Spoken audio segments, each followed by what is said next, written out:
Malam baru merangkak, setelah melewati senja berlangit kemerahan. Warna biru tua, bergradasi hitam, sudah menguasai angkasa. Titik-titik bintang tersebar bagai kerlip kunang-kunang. Di ruangan keluarga, gadis kecil sedang bermain rumah boneka, duduk di antara boneka-boneka Barbie yang berserakan. "Bunda, ini namanya Puput, ini Pipit." Zora menunjukkan boneka. Ara ikut duduk di bawah, memperhatikan Zora yang sedang bercerita bahwa Barbie-Barbienya sedang makan siang. "Lauknya apa itu?" "Sup." "Minumnya?" "Es teh." Zora menjawab ringan. "Bu Ara," panggil Vina. "Di luar ada Pak Bayu dan ibunya." Dengan perlahan Ara berdiri. Ekspresi wajahnya terlihat tidak percaya. Semenjak Bayu menelpon, meminta maaf dan ingin bertemu Zora, Ara dan Rendra tidak pernah membicarakan lagi perihal itu, yang merupakan kesalahan, karena Bayu nekat datang. "Mereka belum saya izinkan masuk," ucap Vina. "Masih menunggu di pos sapam, Bu Ara." Karena Vina sudah tahu mengenai Bayu dan Lastri, dua orang yang sangat dibenci sang majikan. Ara bimbang, berharap di sisinya ada Rendra, tetapi sang suami belum pulang. Ada rasa enggan menemui Bayu dan Lastri.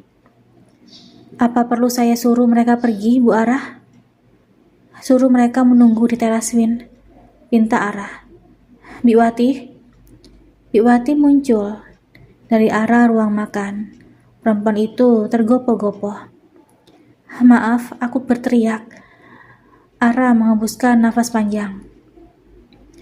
"Tolong awasi Zora. Aku harus menemui tamu." Kedua kaki Ara berayun lambat menuju pintu yang setengah terbuka. Begitu kedua kakinya menapakkan ubin teras, dia melihat mantan suami dan mantan mertua. Bayu tersenyum gugup, sedangkan Lastri memasang wajah masam. Perempuan tua itu sebenarnya tidak sudi mengantar Bayu ke kediaman keluarga Ardawangsa. Ara baru ingin bertanya mengenai kedatangan Bayu dan Lastri saat seunit sedan hitam merapat. Tidak lama kemudian, Rendra turun dari mobil. Lelaki itu memandang Bayu dan Lastri dengan tatapan tajam. "Mau apa kalian?"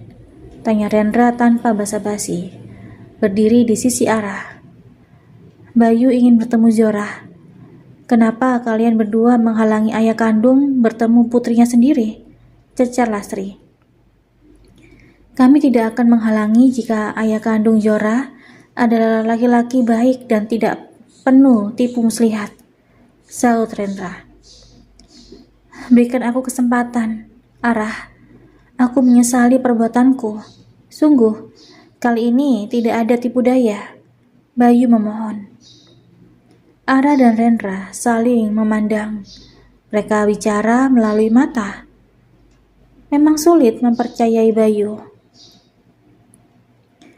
Mereka akan memberikan satu kesempatan. Rendra yang terlihat lelah masuk ke dalam rumah. Dia keluar lagi sembari menggandeng tangan kiri Zora. Sementara tangan kanan sang putri memegang boneka. Rendra berjongkok di depan Zora.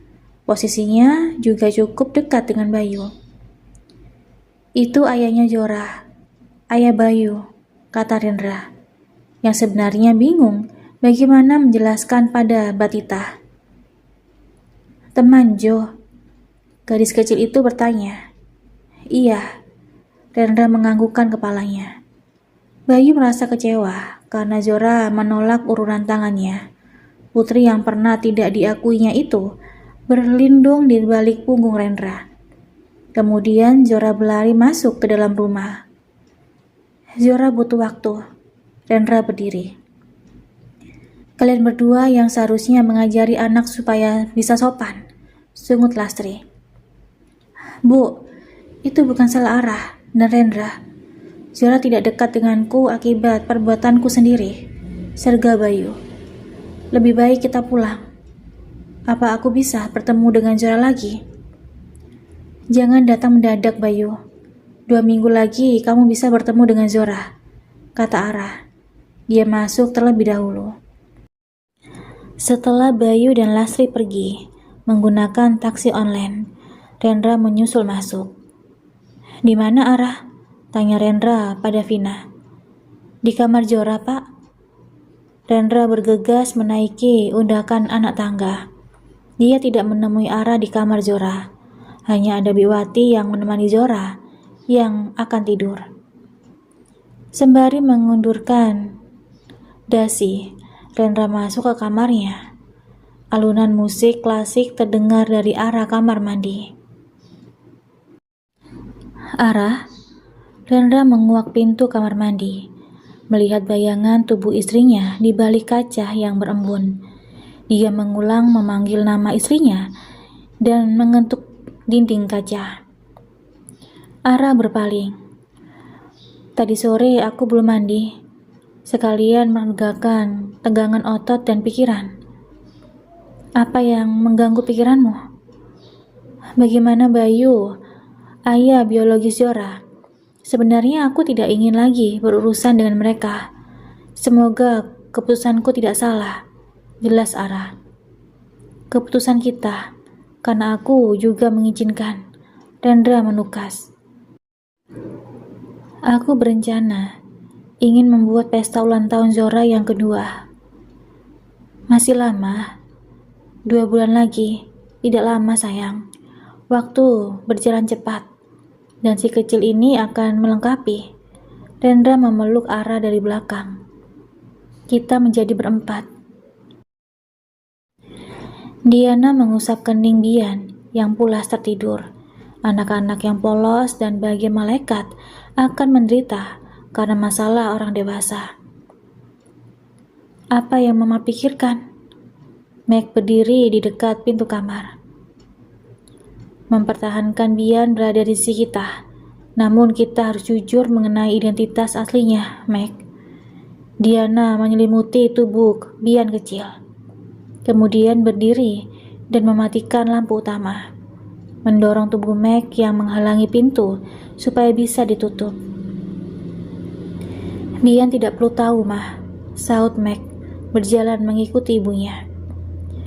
Diana mendadak berhenti, melangkah dan membalikkan tubuhnya, menatap tajam Meg. Bian masih kecil, Mah. Tunggu dia berusia 16 tahun. Di usia segitu, dia bisa mengerti, ucap Meg. Bagaimana dengan Rendra? Dia berhak tahu, Meg. Suara Diana meninggi. Wajah Bian makin lama tidak mirip denganmu. Mama dan Malaya sama saja. Jika sampai Rendra tahu saat ini, aku tidak akan peduli dengan Bian lagi. Aku akan meninggalkan Bian, kata Meg, setengah mengancam. Aku menyayanginya seperti darah dagingku sendiri, tetapi tidak ingin berbagi dengan Rendra. Ya Tuhan, Meg, Diana menghela nafas. Tidak mengerti dengan jalan pikiran putranya. Bian masih kecil. Itu keputusanku, Mah. Aku akan memberitahu Rendra setelah Bian berusia remaja, karena aku hafal tabiat Rendra. Bisa dibicarakan baik-baik, Meg. Kamu hanya khawatir Rendra mengambil alih hak asuh, potong Diana. Meg bergeming. Dia yang mengasuh, menjaga, melindungi, dan mencukupi kebutuhan sejak bayi. Rasa terikatan secara batin sudah terjadi. Bian milikku, Mah, ucap Meg dingin. Aku juga ingin menjaga pernikahan Rendra dan Ara, biar tidak ada kerikil. Ara perempuan cerdas, dia bijak, pasti bisa menerima Bian, tukas Diana. Mungkin dia akan terkejut pada awalnya. Kedua tangan Meg berada di pundak Diana. Aku tidak ingin berdebat lagi, Mah. Selamat malam. Diana kembali menghela nafas panjang. hanya memperhatikan Meg yang masuk ke kamar. Diana menyayangi Bian tanpa syarat, walaupun Malaya sering berulah. Dia membenci Malaya yang sudah menghancurkan persahabatan Meg dan Rendra. Namun, dia tidak bisa membenci Bian. Perempuan parubaya itu mengambil sweater rajut di kamar, lalu menuju rumah sakit dengan menggunakan mobil yang dikemudikan sopir pribadi. Setiap malam Diana menjaga Malaya. Malaya terbaring tidak berdaya dengan alat-alat medis yang menyelubungi tubuh yang mulai kurus itu. "Mama," lirih Malaya. "Belum tidur?" Diana menaruh tas di meja. "Kamu haus?" "Tidak haus, Ma." "Kalau begitu tidurlah," saut Diana, mengeluarkan alat rajut dan duduk di kursi. "Ma, aku tidak bisa membantumu, Malaya. Terima saja keputusan suamimu," kata Diana. "Aku tahu. Aku ingin meminta maaf pada Mama atas sikapku selama ini. Aku senang kamu sudah sadar akan kesalahanmu. Kau tidur dengan dua lelaki yang bersahabatan. Kau memanfaatkan cinta Meg. Mungkin hanya sekedar perasaan semu." Diana mengeluarkan unek-uneknya. Malaya terdiam. Dia memejamkan mata, berharap esok hari dirinya masih bernafas.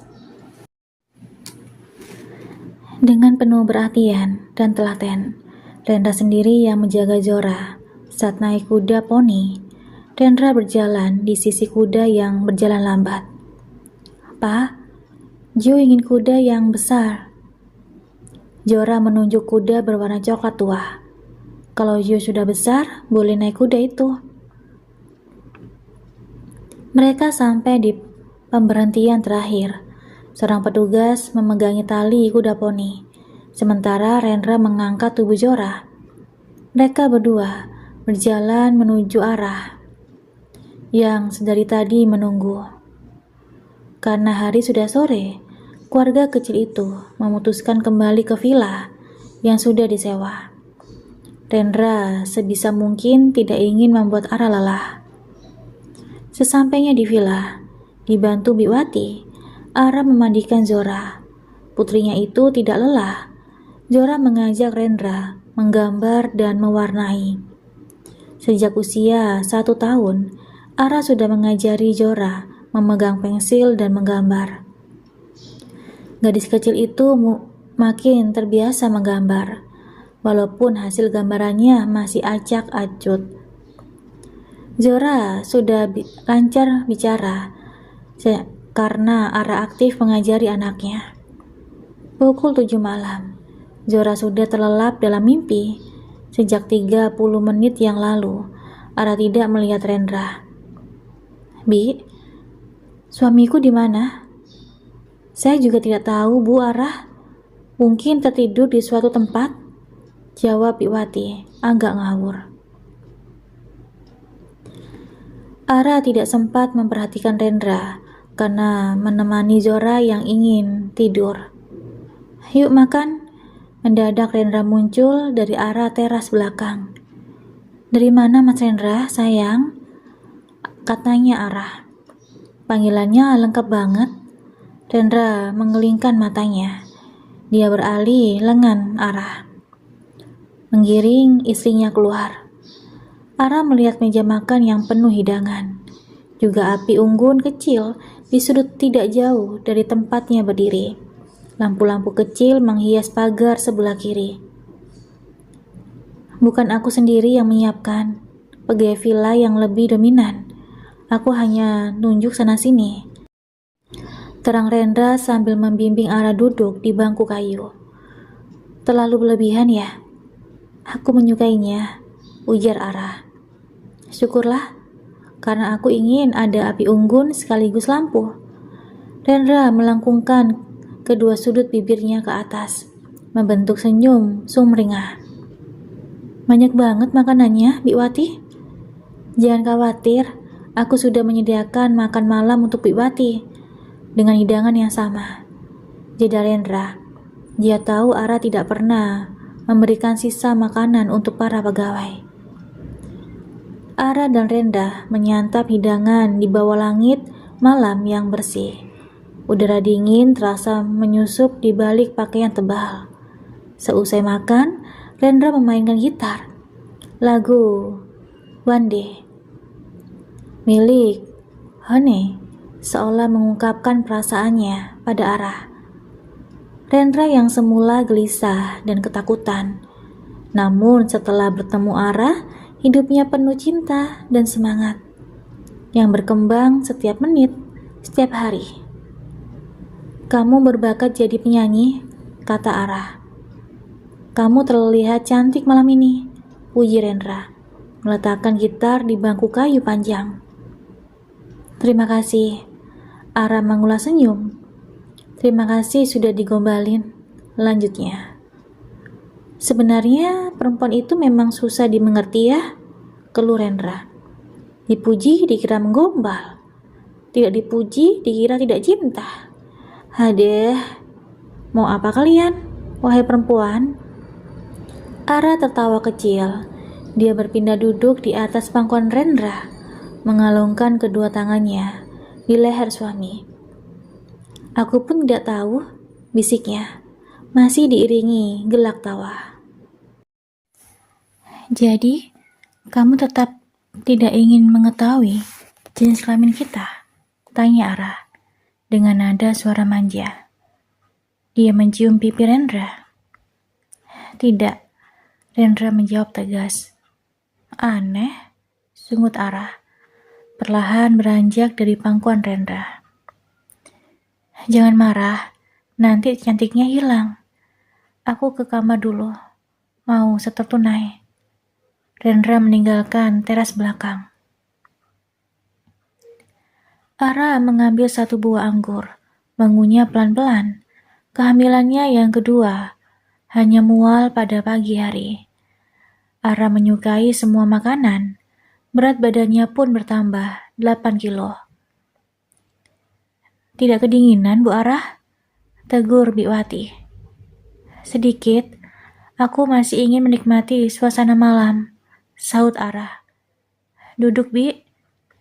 Biwati duduk di ujung bangku kayu, memperhatikan perut Ara yang dibalik baju hangat.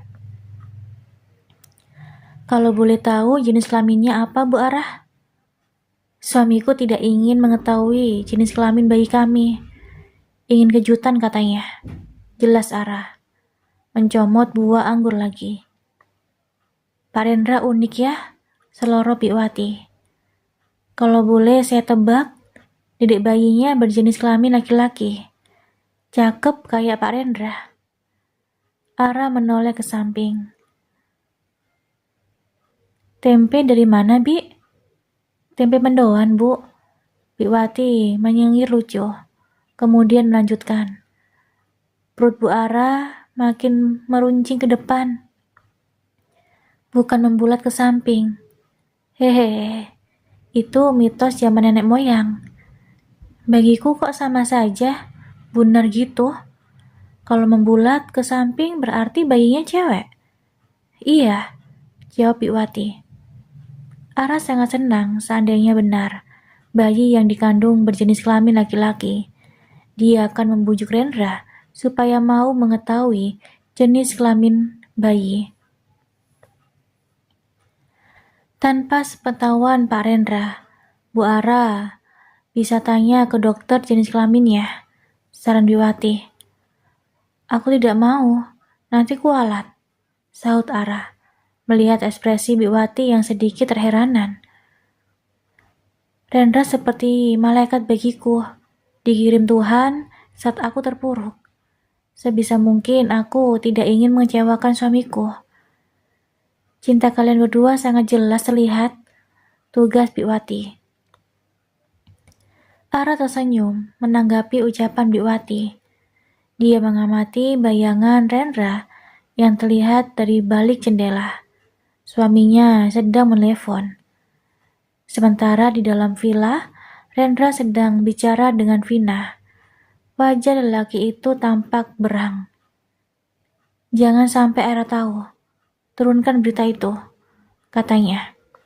Temui Lastri. Kalau aku berada di Jakarta, aku akan datang langsung ke rumah mereka. Ancam mereka. Rendra menurunkan ponsel. Uang tidak akan pernah cukup untuk manusia seperti Lastri. Seandainya bukan perempuan yang sudah berusia di atas 50-an. Rendra sendiri yang akan mematahkan tulang kaki Lastri. Lastri bicara dengan salah satu pencari berita, menyebarkan kebohongan kalau dirinya dan Ara tidak memperbolehkan Bayu bertemu Jorah. Ada masalah? Tanya Ara, yang sudah berdiri tidak jauh dari Rendra. Urusan pekerjaan, jawab Rendra berbohong. Dia akan segera menyelesaikan masalah. Tidak ingin istrinya terbebani oleh kelakuan Lastri yang belum berubah. Ara percaya. Dia lalu ke kamar, mencari ponselnya yang tadi berada di atas meja lampu. Ara mencari ke semua sudut kamar. Karena tidak ketemu, dia keluar kamar. Biwati, lihat ponselku, tanya Ara pada pengasuh putrinya itu. Tidak lihat, Bu Ara. Rendra mengalihkan pembicaraan. Ara yang cemas. Biar aku yang mencari ponselmu. Lebih baik sekarang kamu tidur. Aneh, kok bisa hilang? Ara berpikir keras. Di ponsel ada kontak klien dan ibu hamil yang tenang. Yakin besok pagi ponselmu ketemu. Tarik nafas, hembuskan. Ujar Rendra merangkul bahu istrinya. Kamu yang sembunyikan ponselku ya? Ngaku. Tidak, pelit Rendra. Sebenarnya dia memang mengamankan ponsel milik Ara untuk sementara. Ara merebut ponsel Rendra, menelepon ponselnya sendiri. Tetapi tidak ada nada sambung. Ara juga memperhatikan Rendra yang biasa saja. Vina dan 2 orang lelaki bertubuh besar berada di rumah reporter bernama Hilman. Perempuan itu melempar amplop coklat ke wajah Hilman yang ketakutan. Gara-gara ulahmu, aku tidak bisa nikmatin tidur. Vina menaruh telapak kakinya yang dikenakan sepatu boot hitam di pundak Hilman. Kamu lupa siapa Rendra Adawangsa? Aku tidak akan mengulanginya lagi. Aku didatangi nenek tua dan terpengaruh. Suara Hilman menunjukkan dia sangat ketakutan. Bosku masih berbaik hati mengganti uang yang kamu berikan pada nenek tua itu. Tapi tidak ada kesempatan kedua. Vina menurunkan kakinya, berlalu dari ruangan yang temaram itu. Dia juga harus mengerahkan orang yang ahli IT untuk menghapus jejak berita. Kemudian Vina menuju rumah kontrakan Bayu. Sesampainya di sana, perempuan itu tidak mengetuk pintu, melainkan menyuruh salah satu bodyguard mendobrak pintu. Ketiga orang yang berada di dalam rumah terkejut dengan kedatangan Vina. Tanpa basa-basi, dia mencekram kuat kedua bau Lastri yang sedang makan mie instan, menancapkan kuku-kukunya yang panjang. Kalian siapa? Dewi yang sedang hamil tua merasa ketakutan setengah mati. Lepaskan ibuku, teriak Bayu. Vina mengangkat tubuh Lastri yang kemudian dihantamkan ke dinding, tetapi tidak keras. Kedua tangan Vina beralih pada leher Lastri. Nenek tua, jika ingin masih bernafas, jangan berbuat macam-macam pada Pak Rendra, kata Vina. Lastri mencoba lepas dari Vina. Dia tidak bisa bernafas. Lalu Vina mendorong tubuh Lastri ke ubin, beralih menatap Bayu. Nasihati ibumu, supaya tidak menyebar berita bohong. Aku tidak mengerti, sahut Bayu. Vina memperlihatkan tangkapan layar di ponsel mengenai Ara yang tidak mengizinkan Bayu bertemu Zorah.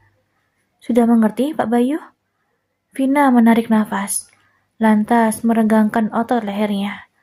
Kedua tangannya kemudian bertumpu di meja.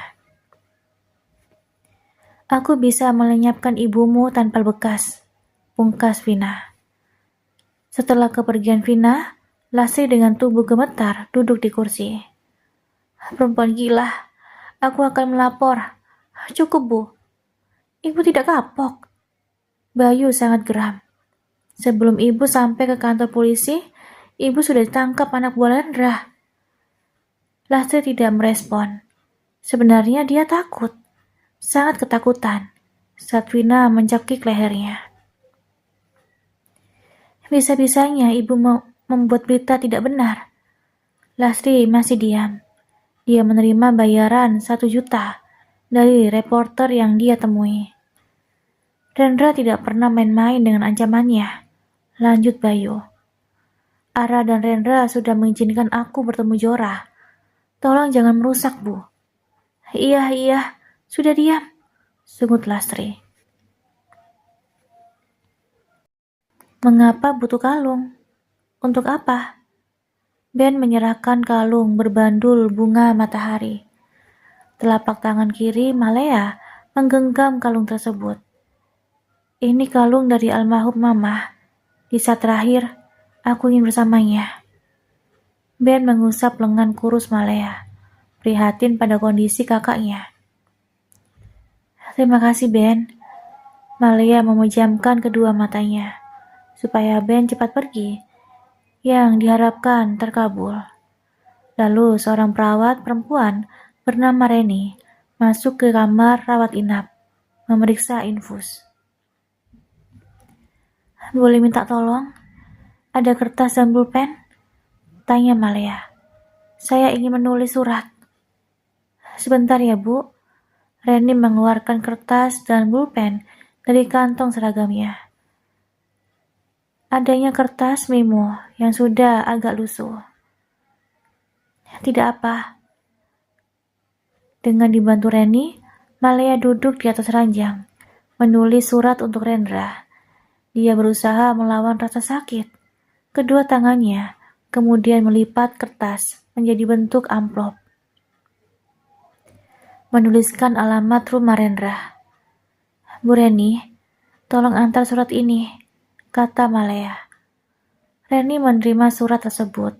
Dahinya berkerut dalam. Ini sebagai tanda terima kasih. Kalung ini seharga 1 unit motor. Malea juga memberikan kalung. Saya benar-benar minta tolong, Bu Reni.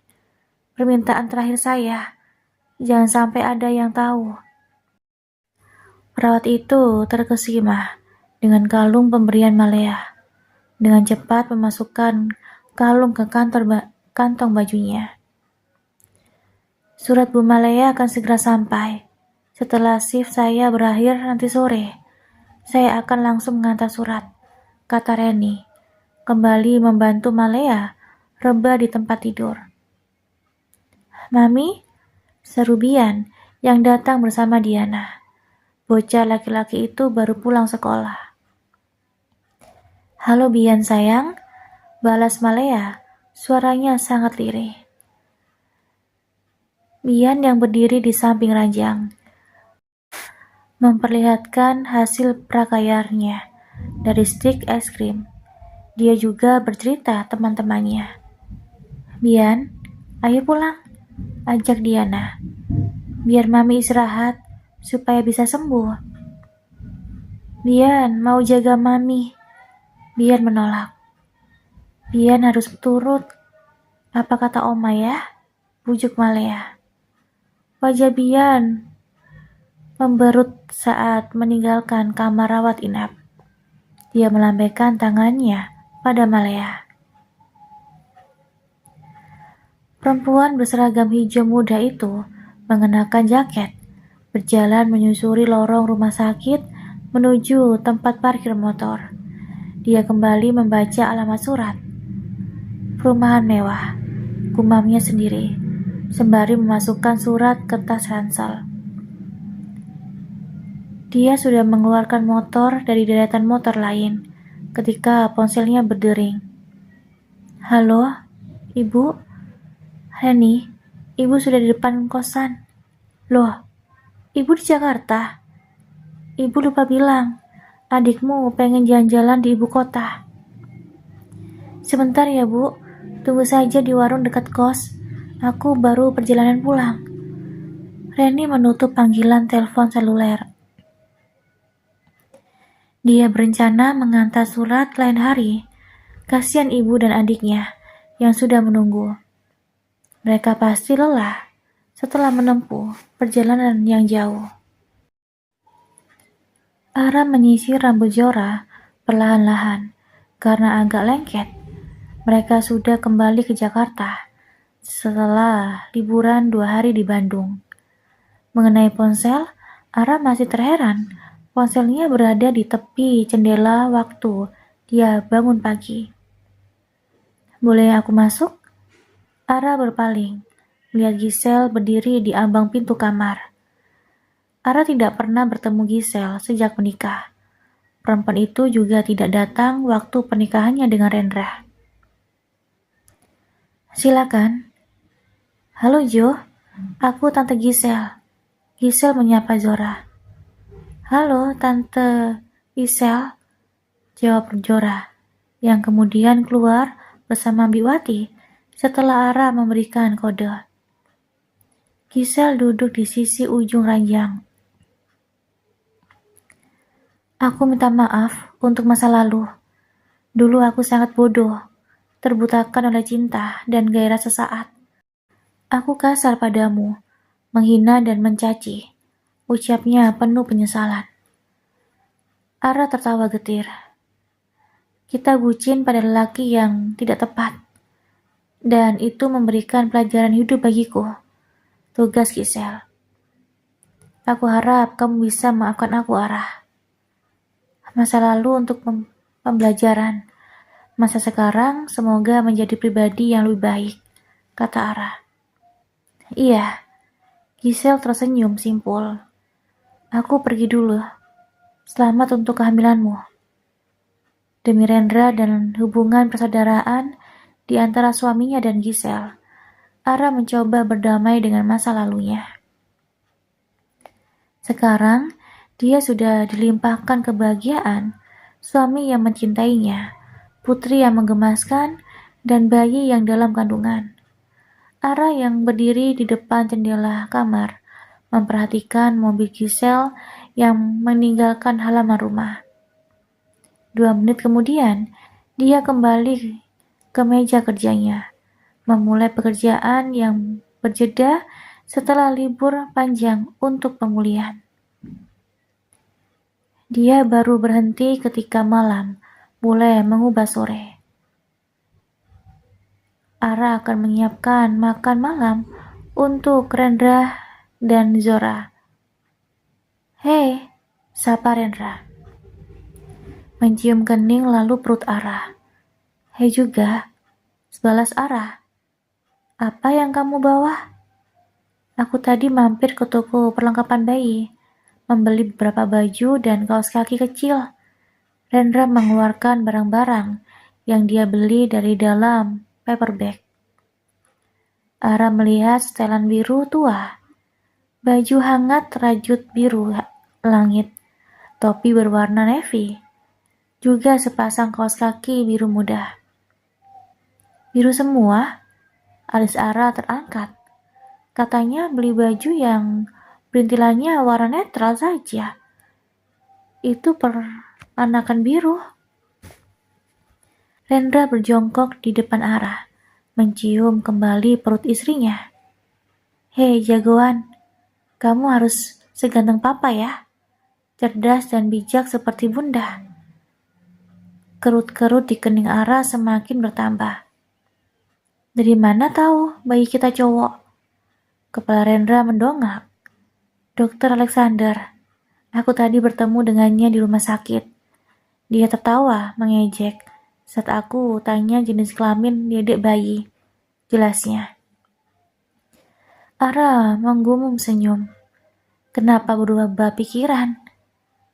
Kasihan sama kamu yang tiap hari kepikiran terus. Kedua tangan Ara merangkup pipi Rendra, mencium bibir suaminya dengan lembut, lalu berkata, "Siapkan nama, Papa, nama yang cocok."